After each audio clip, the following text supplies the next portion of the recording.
बिंदुक के जाने के बाद में चंचुला देवी ने जो शिव महापुराण की कथा का रसस्वादन ग्रहण किया है वो जीवन का सुख देने वाला।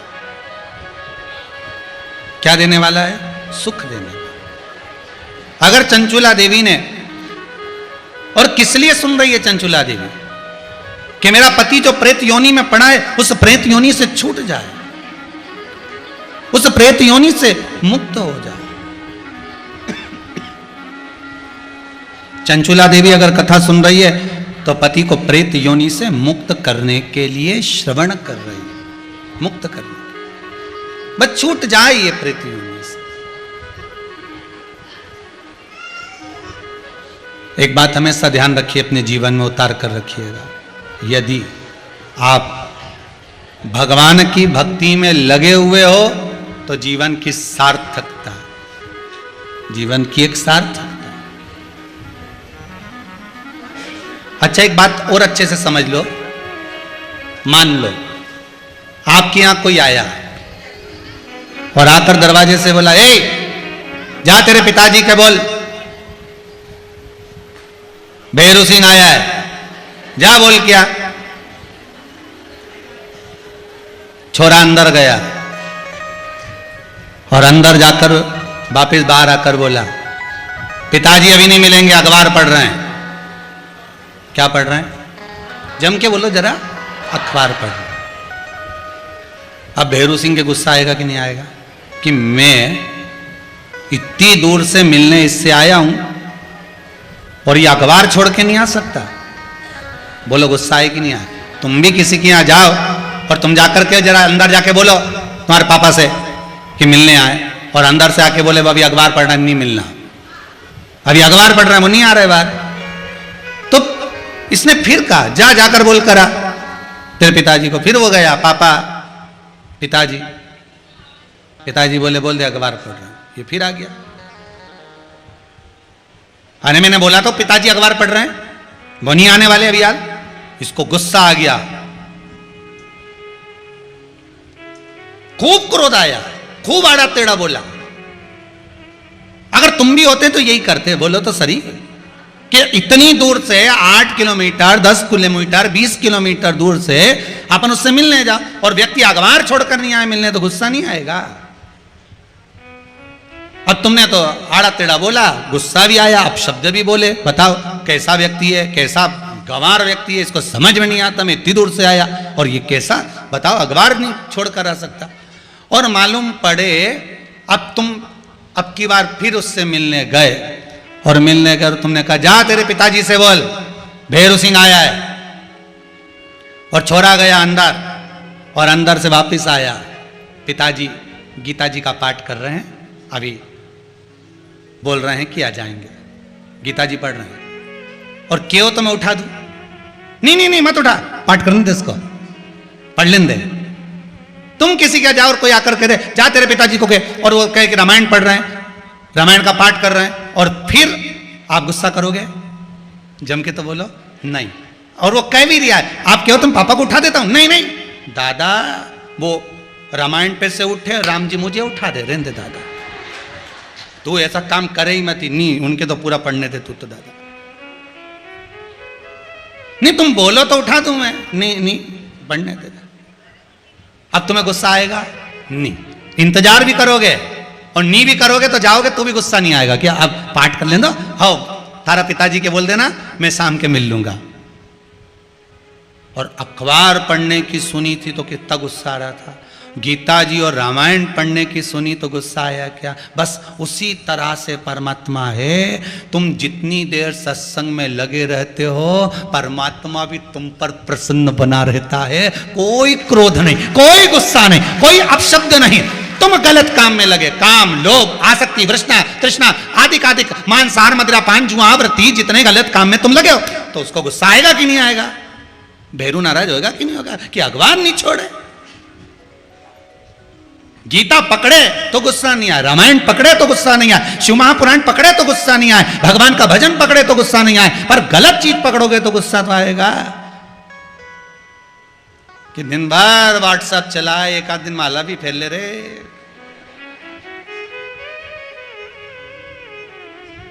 टच स्क्रीन के चक्कर में पड़ा, इसको भी तो टच कर ले रे, उसका भी भजन कर ले। भगवान नहीं देखता मंत्र क्या है, भगवान नहीं देखता तंत्र क्या है, भगवान नहीं देखता तुम्हारी विद्या क्या है, भगवान तो देखता है तुलसीदास जी का चौपाई निर्मल मन सो मोहि पावा। भगवान केवल भाव देखता, केवल भाव। और मीराबाई के कोई मंत्र नहीं आता था, जब भी गाती थी तो भगवान को रिझाने के लिए। एक बार तानसेन को मालूम पड़ गया मीराबाई भजन गा रही है, संगीत का सम्राट तानसेन, जिसके आज भी पुरस्कार बनते हैं, लोग बाग देते हैं तानसेन सम्मान। संगीत का सम्राट तानसेन एक बार निकल कर जा रहे थे और मीराबाई भजन गाने में लगी थी, तो तानसेन ने एक कोयला उठाया, दीवार पर लिख दिया कृपया राग में गाएं। मीराबाई को राग भी नहीं आती थी, वो तो गा रही थी।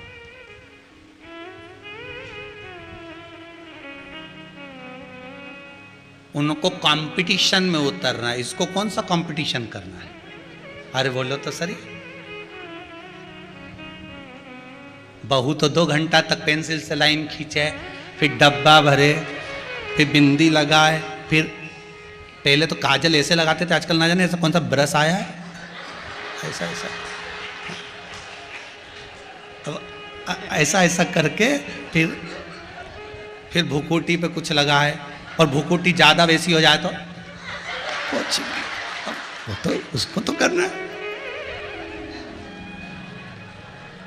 अभी बूढ़ी अम्मा से कोई कह दे, बूढ़ी अम्मा से कोई कह दे कि तैयार हो जा, तो ऊंचा उछाया बाल भी गंगा फेरी ले, ऊंचा उछाया पी।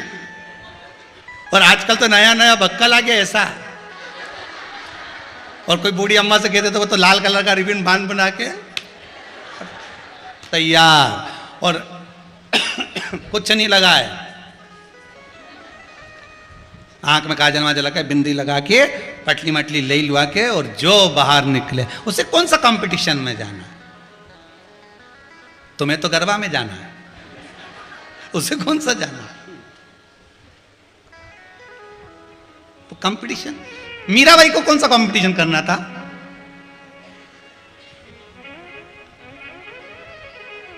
तानसेन ने लिख दिया कृपया राग में गाएं। मीराबाई भजन गाकर उठी, 2-4 लोगों ने कह दिया मीरा, अभी तानसेन निकला था, संगीत का सम्राट तानसेन निकला था, तुम्हारे लिए लिखकर गया है और कहकर गया मीरा को दिखा देना। लिखा हुआ था दीवाल पर कृपया राग में गाएं। मीराबाई ने कोयला उठाया, राग के आगे लिख दिया अनु। क्या लिखा? अनु। अब क्या हो गया? कृपया अनुराग में गाएं। मीराबाई ने हाथ जोड़कर कहा तानसेन तक खबर पहुंचा देना कि राग में दुनिया को प्रसन्न करने के लिए गाया जाता है, अनुराग में परमात्मा को प्रसन्न करने के लिए गाया जाता है। मीरा राग नहीं जानती, अनुराग जानती है। भगवान मंत्र नहीं जानता, भगवान तंत्र नहीं जानता, भगवान विद्या नहीं जानता, भगवान तुम्हारा दिल जानता, भगवान तुम्हारा मन जानता है।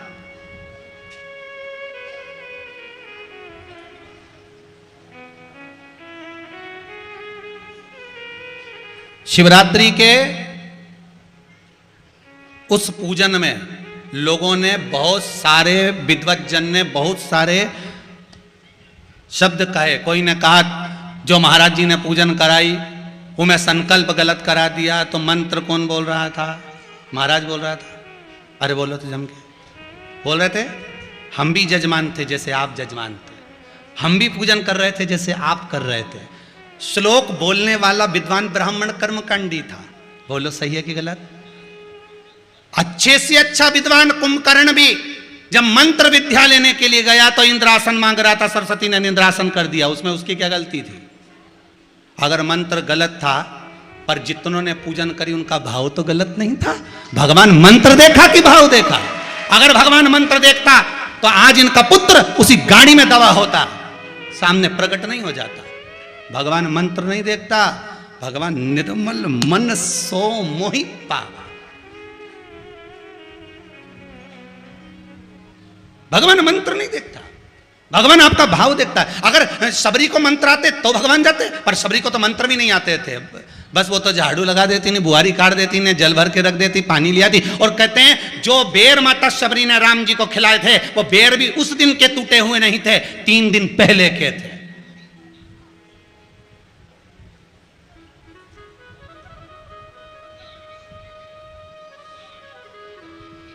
तीन दिन पहले के, और वो बेर शबरी दे रही है, चक चक्कर दे रही है, प्रदान कर रही है, क्योंकि शबरी को कुछ नहीं आता। शबरी तो भिलनी की जाई, भिलनी है, एक भील के घर की पुत्री है, वो क्या मंत्र बोलेगी साहब। भगवान मंत्र से नहीं रिश्ता, भगवान तंत्र से नहीं रिश्ता, भगवान विद्या से। एक कई लोग कहते हैं कि उसने विद्या कर दी, दुकान बंद हो गई, उसने ऐसा कर दिया, हमारा व्यापार बंद हो गया। ऐसा अगर कोई करता रहता तो हमने पहले भी कथा में कहा, इतने बड़े बड़े पद पे लोग पहुंच गए, उनको कोई छू मंतर कर देता, झट से नीचे गिर जाता। इतनी बड़ी बड़ी फैक्ट्रियां चल रही, उनके मालिक को कोई नहीं गिरा दिया। तुम्हारी कपड़ा की दुकान पे आया नींबू पटकने, तो तुम दुकान पे लिख दो, इतना बड़ा पर्चा लगा दो, 1 नींबू मत पटको, 10 पटक के जाओ, अचार तो डाल लेंगे। इतने से नींबू से क्या होगा, 1 नींबू से।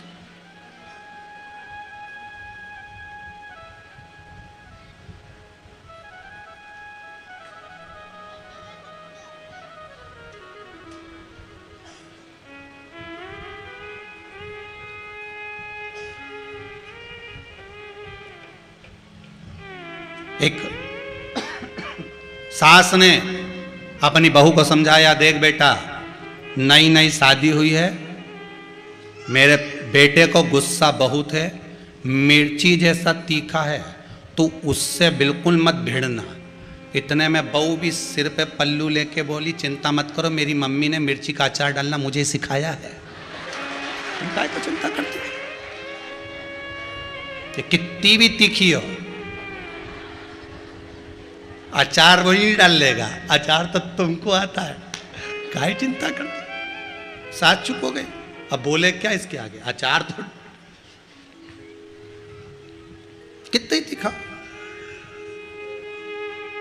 शिव महापुराण की कथा कह रही है, शंकर का अनुमोदन कर रहा है, भगवान मंत्र तंत्र से नहीं, भगवान तो निर्मल मन से रीझ गया। मेरी यशोदा रानी को तो कुछ भी नहीं आता था, कन्हैया को उखल से बांध दिया था, भगवान को उखल से बांधा है। ब्रज की गोपियों को कुछ नहीं आता था, लहंगा धरो शीस पे, दही चूनर पाँव। आज के जमाने में तो आप श्रृंगार करना भी जानते हो, पर ब्रज की गोपी तो वो भी नहीं जानती थी। लहंगा सिर पे धर लिया, चुनरी पाँव में बांध ली, लाली दई नयन में लिपस्टिक कहाँ लगाई, सुरमा दिया होठ, काजल कहाँ लगाया, होठ में, दांत थोड़े लंबे लंबे थे, काले काले होठ थे। 16 श्राद्ध में संजा होली नहीं होती, वो दीवार पे गोबर से बनाते हैं। अब तुम्हारे उधर बनाते कि नहीं बनाते हमें नहीं मालूम, पर हमारे यहाँ संजा होली दीवार पर ऐसे गोबर से बनाते हैं, चमकीली चमकीली पंदी चिपका चिपका के। तो उसमें वो गीत गाते ना, हिरनी को बड़ा बड़ा दांत, कि थारी अम्मा मारेगी कि कूटेगी। अब वही समझ में आ गया कि छोटी सी गाड़ी लुढ़कती जाए।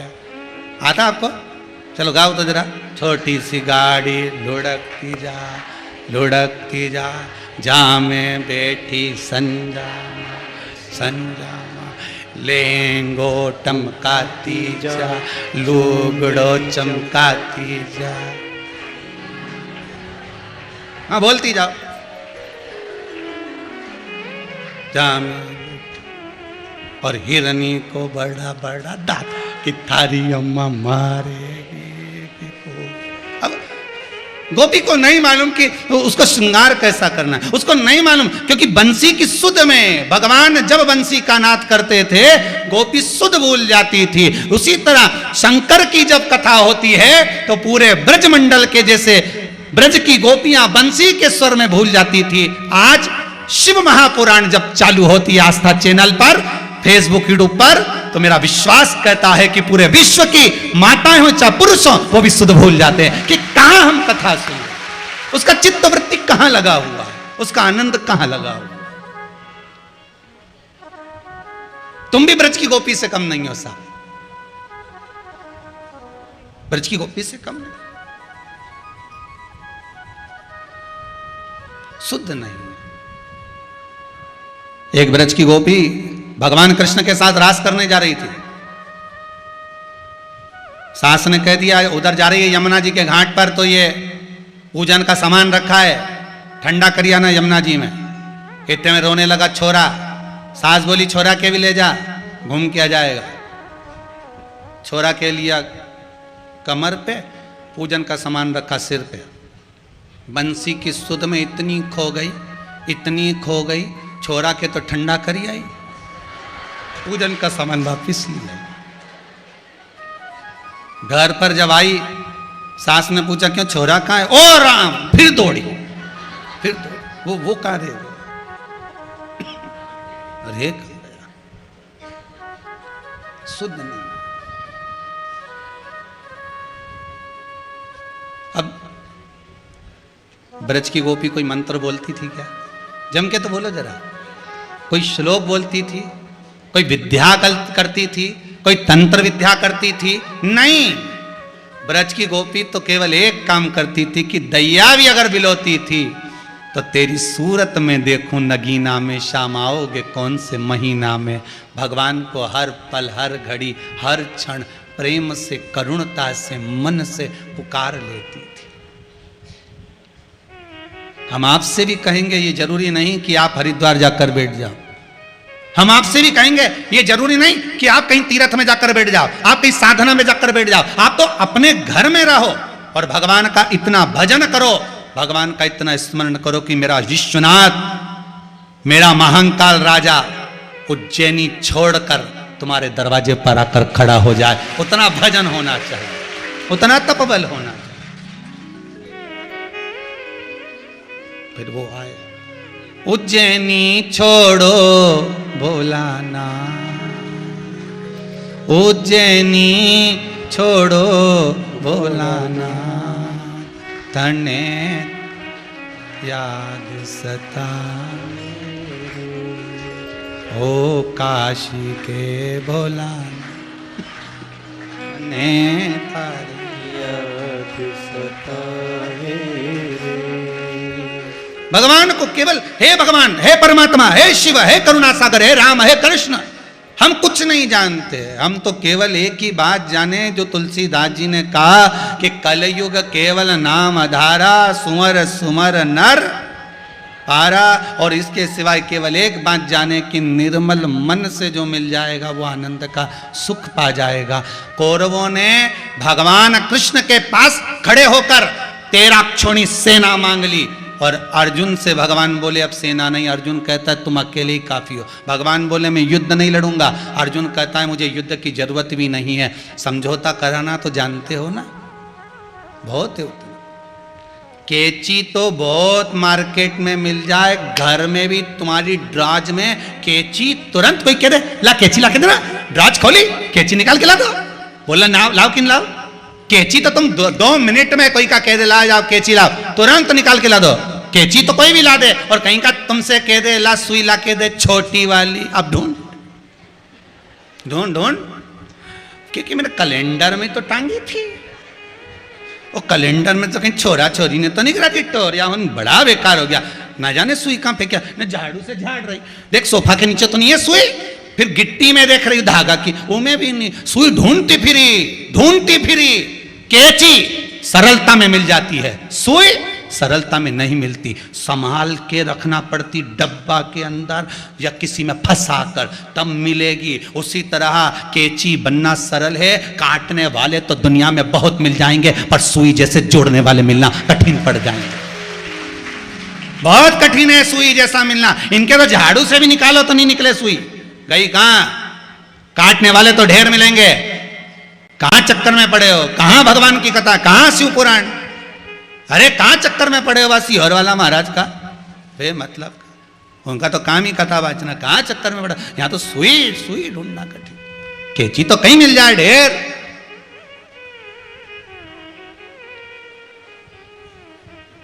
ढेर मिले।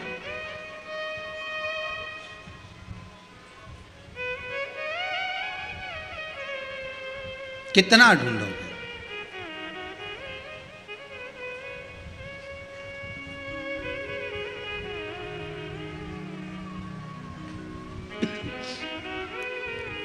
यहां जहां आप बैठ के कथा सुन रहे हो ना, इस हॉल में कथा होती है तब तक तो आपको जगह दिखती है, बैठ जाते हो। जैसे ही कथा 2 बजे छूटेगी, 2:30 बजे इस हॉल में आके देखना तो सबका गद्दा लगा मिल जाएगा। हमारी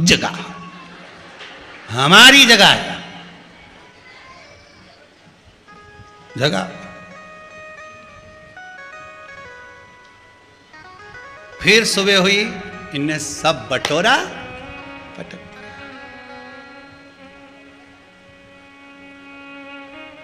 धन्य हैं आप, आपकी भक्ति। बस ऐसा ही चाहिए। एक बार गद्दा लगा दिया तो उठो ही नहीं। हमारी जगह पर कागज बैठने थे, पर कोई आसक्ति नहीं, कोई मोह नहीं। गद्दा उठाया, ऑफिस में धरिया, ओढ़ने का ब्लैंकेट उठाया, धरिया, खुद का बैग भी पटक दिया। कोई आसक्ति नहीं तो एक जरा सा बैग हो तो यूं दबाती फिरे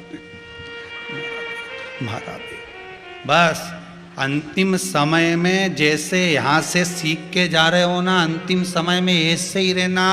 भगवान बोले तेरे को दर्द नहीं होगा, इतना तूने फ्रिज ने, कूलर ने, वॉशिंग मशीन ने, बंगला ने, गाड़ी सब तैयार करी, क्षण भंगुर जीवन को मैं तुझे लेकर जाऊंगा, तुझे दुख नहीं होगा। कह देना कुबेरेश्वर धाम में गई थी, गद्दा भी रात के बिछाती थी, न तकिया भी लगाती थी, न गादी भी रखती, न चद्दर भी रखती, न बैग भी रखती, और सवेरे कहां भटक के आती, न मारे मालूम नहीं पड़ता। संसार को छोड़ना मैं वहीं सीख गई कि 2 मिनट में छोड़ दिया और चल दी। यह जीवन है मनुष्य का, बाकी का कहीं जीवन नहीं तो मालूम पड़े आसक्ति में पड़ जाओ। मैं भाई अभी तो धनतेरस पे तो फ्रिज लाई थी, ये यमराज 2-4 महीना तो रे लेन देता, 1-2 महीना फ्रिज का पानी पी लेन देता। यमराज बोला चल ठीक है, 2 महीना रे ले, फ्रिज का पानी पी ले। अब 2 महीना यमराज उसको छोड़ के चले गया मान लो, और छोड़ के चले गया, फिर यमराज लेकर जाने लगा, आप चल। तो ऊपर जाती जाती झगड़ा कर रही, ठंड में छोड़ा था, पानी भी नहीं पी सकी। अब ठंड में कौन फ्रिज का पानी पिएगा, तू ही बता। यमराज बोले फालतू की बात करना मत, चल अभी चल। कहां चक्कर,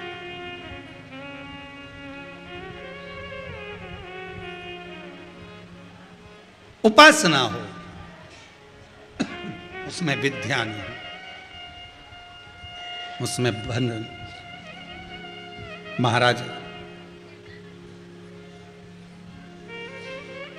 एक बार चंद्रदेव भगवान शिव के पास आए, भोलेनाथ जी से आकर कहा प्रभु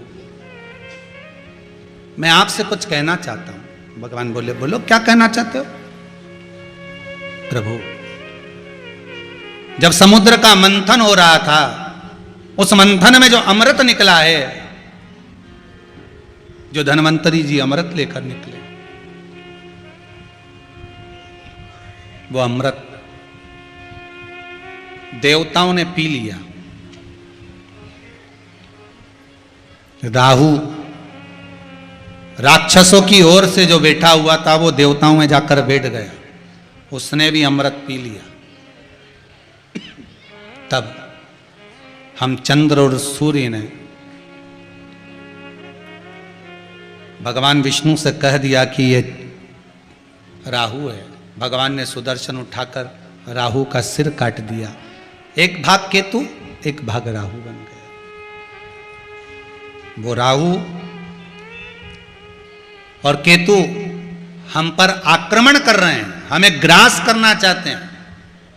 उसी के कारण चंद्र ग्रहण और सूर्य ग्रहण होता है।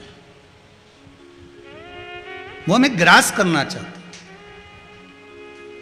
प्रभु अब देखो चंद्रदेव को कहां जाना था। अगर दुख आया था तो किसके पास जाना था, भगवान विष्णु के पास जाना था ना, क्योंकि अमृत भगवान नारायण को भी प्राप्त हुआ है, ब्रह्मा जी को भी प्राप्त हुआ है। चंद्रदेव को जाना था तो भगवान विष्णु के पास जाना था, चंद्रदेव को जाना था तो ब्रह्मदेव के पास जाना था, चंद्रदेव को जाना था तो इंद्र के पास जाना था, चंद्रदेव को जाना था। इतने देवता हैं, किसी के पास चले जाते। पर चंद्रदेव जब दुख की घड़ी में आए, और एक बार नहीं, चंद्र जब जब दुख की घड़ी में आए तब भगवान देवाधिदेव महादेव के पास में गए। आपसे यही निवेदन है, दुख की घड़ी में यहां वहां मत भटकना। जिसने घड़ी बनाई है, पल बनाया, समय बनाया, जिसकी कंपनी है घड़ी की, अपनी घड़ी उसी दुकान पर देना, तो वो 7 दिन में ठीक करके तुम्हारे हाथ में दे देगा। किराना की दुकान पे घड़ी दिया होगे तो क्या सुधारेगा? कपड़ा की दुकान वाला सुधारेगा? नहीं, घड़ी की दुकान वाला सुधारेगा। और घड़ी बनाने वाला कौन? शिव महापुराण में लिखा है, शंकर जी ने घड़ी बनाई, पल बनाया, समय बनाया, नक्षत्र बनाया, दिन बनाया, वार बनाया, तिथि बनाई, सब शंकर ने बनाया है। इसलिए चंद्रदेव किसके पास गए? शिव के पास गए। भगवान से भी कह देना मेरी घड़ी ठीक नहीं चल रही है, इसको सुधार दो। शंकर भगवान बोलेंगे 7 दिन पटक दे, 7 दिन पटक दे, 7 दिन पटक दे, 7वें दिन ठीक करके दे दूंगा। यही तो शिव पुराण करी, 7 दिन पटक दो शंकर के चरणों में। आस्था चैनल पर कथा चल रही है, फेसबुक यूट्यूब पर कथा चल रही है, 7 दिन पटक दो इस घड़ी को। घड़ी मतलब अपने समय को 7 दिन शंकर के चरणों में छोड़ दो कि मुझे कथा सुनना है 7 दिन की। अब घड़ी ये सुधारेगा, अब मुझे नहीं जाना कहीं पे भी, अब तो यही साधेगा सारा कांटा माटा सब। तो कहीं का तो कहेगा इसका सेल खत्म हो गया, सेल खत्म हो गया मतलब 80 साल की हो गई तो भी कह देना कोई दिक्कत नहीं, सेल खत्म हो गया। पर इतना दम तो सेल में है, अभी भी छोटा कांटा तो हिलित रिया। सेल अगर डाउन भी हो जाए नहीं तो बड़ा कांटा भले नहीं, जब छोटा वाला तो यूं ही छिलता रहे। इतनी दम तो है बुढ़िया में कि अभी भी भजन कर सके। तो कांटा हिली दिया मतलब सेल में दम है।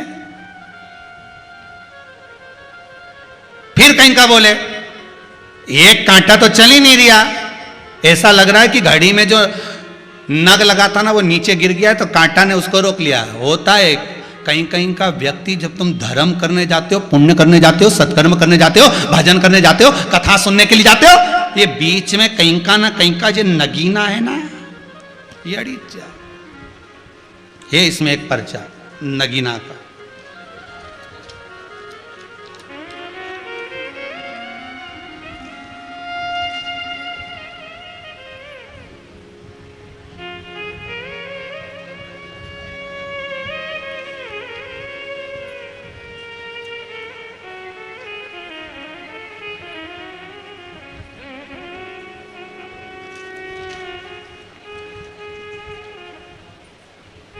एक ये बड़ा सुंदर, अब ये पर्चा सामने आया तो एक कोई है महाराज, मैं आष्टा तहसील, ये तो पास ही में है हमारे बाबा,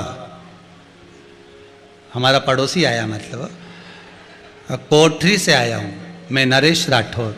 कहाँ बैठे नरेश जी? नरेश जी राठौर कहीं बैठे हो? अच्छा आप ही आए क्या? नरेश जी राठौर, मैं कोठरी के पास आया हूँ। मेरी बेटी का ऑपरेशन से लड़का हुआ था। जरा देना माइक, माता जी बताएंगे क्या हुआ।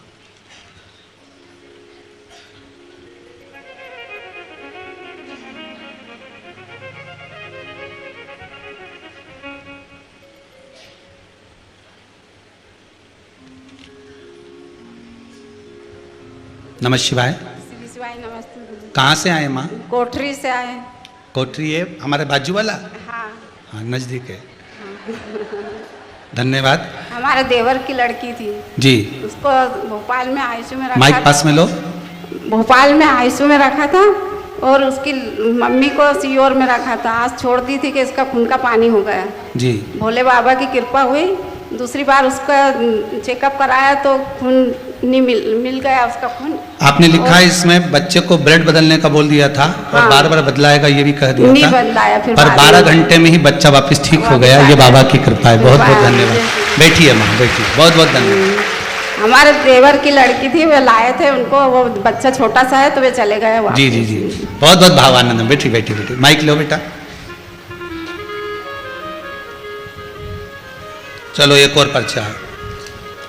अब जिसको ढूंढ रहे थे वो पर्चा तो नीचे दबाया, अब सामने आ गया। सरोज अशोक जी मारू, नलखेड़ा जिला आगर से आए। कहाँ है?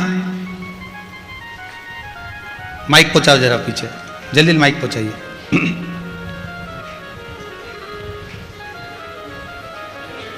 आप लोगों का जो भाव है आपने पत्र में लिखकर भेजा है। आपको पहले भी कथा में कहा, ना तो हम ज्यादा किसी से मिलते हैं ना फोन पर बात करते हैं। आप तो कुबेरेश्वर धाम में आए हैं और प्रेम से अगर कथा सुन रहे हो आस्था चैनल के माध्यम से, फेसबुक यूट्यूब के माध्यम से, तो ना तो यहां से कोई भभूति है ना कोई बेल है, आप तो आराम से अपने गांव से कथा सुनो, पर विश्वास रखकर सुनो। मेरा देवाधिदेव महादेव आपकी मनोकामना पूर्ण जरूर करेगा। हाँ दीदी, आपने लिखा है सरोज अशोक जी, कहां से हैं? माइक चालू करो। हेलो, थोड़ा आगे आ जाओ, थोड़ा सा आगे आओ। हाँ जी, जिला नलखेड़ा, जिला आगर से। जी क्या नाम है दीदी आपका? सरोज मारू। जी, आपने कुछ लिखा इसमें पशुपति व्रत का। हाँ, हमारे बेटे ने एग्जाम दी थी काय की? बैंक की। जी, उसके बाद हमने फिर पशुपतिनाथ का व्रत किया। जी। पहले ही सोमवार किया और उसकी जॉब लग गई। सरकारी जॉब लग गई इसकी? हाँ। बस बाबा की कृपा, बैठिए। हर हर महादेव। बहुत बहुत धन्यवाद दीदी, बहुत बहुत बधाई, बैठ जाइए।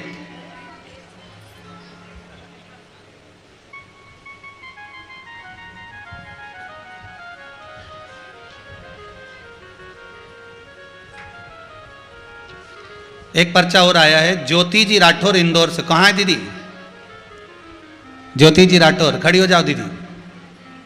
बड़ी सुंदर बात कही है आपने, इसमें पत्र में लिखी है। जरा माइक दीजिएगा उधर, ज्योति दीदी को दे दो।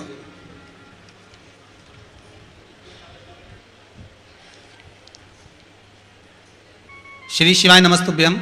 हाय, नमस्तुभ्यम। हाँ दीदी, कहाँ से हैं आप? इंदौर से आए सर। क्या नाम है आपका? ज्योति राठौर। जी, आपने लिखा है मेरे पति की तबीयत क्या हो गया था उनको? उनको प्लेटलेट्स बहुत कम हो जाते थे और ब्लॉकेज बताया था। ब्लॉकेज बताए थे, तो फिर डॉक्टर ने उन्हें मतलब ऑपरेशन का कहा था, जी। जो हम बिल्कुल नहीं करवा पाते थे, कर सकते थे। कोरोना काल चल रहा था तब। इसमें आपने लिखा है उनको ऑपरेशन का बोल दिया था डॉक्टर सामने। हाँ, बिल्कुल बोल दिया था। तो हमने और? फिर भी थोड़ा सा वेट किया और हमारे पास रुपए नहीं थे ये सब करवाने के लिए। तो मैंने छिन्नमस्ता माता का जो उपाय आपने बताया था वो किया, और मात्र 2 महीने बाद जब दोबारा से चेकअप करवाने गए थे हम लोग, तो डॉक्टर ने साफ मना कर दिया कि इनके पास इनका कुछ नहीं है जी, और ये पूरे स्वस्थ और ये आए भी है। बाबा की कृपा। अब ऑपरेशन तो नहीं हो रहा उनका? नहीं, बिल्कुल बस स्वस्थ बस, बाबा की कृपा हो। बहुत बहुत धन्यवाद, बाबा कृपा करे, बैठ जाइए। यही शिव की कृपा है। करुणा सागर माइक ले लीजिए। बहुत बहुत धन्यवाद। बाबा देव अधिदेव महादेव पर किया गया विश्वास। फिर कहूंगा, अकाल मृत्यु वो मरे जो काम करे, चंडाल का काल उसका क्या बिगाड़े, जो भक्त हो महाकाल का।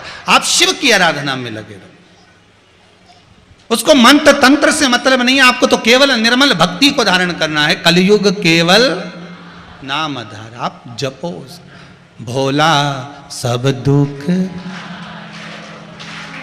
ओ भोला सब दुख। उसका भजन ही करना, स्मरण करना, भक्ति को धारण करना। चंद्रदेव बारंबार, अगर चंद्रमा को भी अगर कुछ तकलीफ आई, राहु पीछा पकड़ लिया, केतु पीछा पकड़ लिया, बार बार ग्रास करने को आतुर हुआ, तो चंद्र भी किसी के पास नहीं गए। ना भगवान विष्णु के पास जा रहे हैं, ना ब्रह्मदेव के पास जा रहे हैं, ना इंद्र के पास जा रहे हैं, ना किसी देवता के पास जा रहे हैं। अगर चंद्र के जीवन में दुख आया तो सबसे पहले दौड़कर शंकर जी के पास में पहुंचे। हे भोलेनाथ, हे त्रिकालदर्शी, हे कैलाशी, हे अविनाशी। भगवान पूछे, क्या हो गया चंद्र? हुआ क्या तुझे? क्या हो गया ऐसा? चंद्र कह रहे, प्रभु ये राहु और केतु मुझे ग्रास करना चाहते हैं। अच्छा, क्या चाहते हो? बस मेरा समय अगर बेकार चल रहा है भोलेनाथ, तो उस समय को मैं कहाँ लगा दूं कि मेरा समय ठीक हो जाए।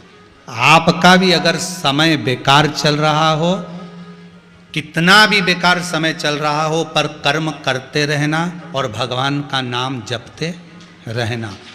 2 बातों को अपने जीवन में याद रखो। जब समय बेकार हो तो कर्म जरूर करना और भगवान पर विश्वास जरूर करना, भजन जरूर करना। समय जब बेकार हो तो घर में बैठे मत रहना फालतू, कि मैं घर में बैठा हूं, अभी समय बेकार चल रहा है, जो भी काम करता हूं घाटा लग जाता है, जो काम करता हूं उसमें नुकसान हो जाता है। 1 बार होगा ना, 2 बार होगा ना, पर अगर शंकर पर विश्वास है, भरोसा है, और उस पर विश्वास रखकर, उस महाकाल राजा पर, उस विश्वनाथ पर, कुबेर भंडारी पर विश्वास रखकर तीसरी बार भी कर देखना, फिर उस पे छोड़ कर देखना तो कर देगा, फिर कर देगा। कर्म से पीछे मत हटना। घर में बैठे हो और सोच रहे हो कि नौकरी मिल जाए,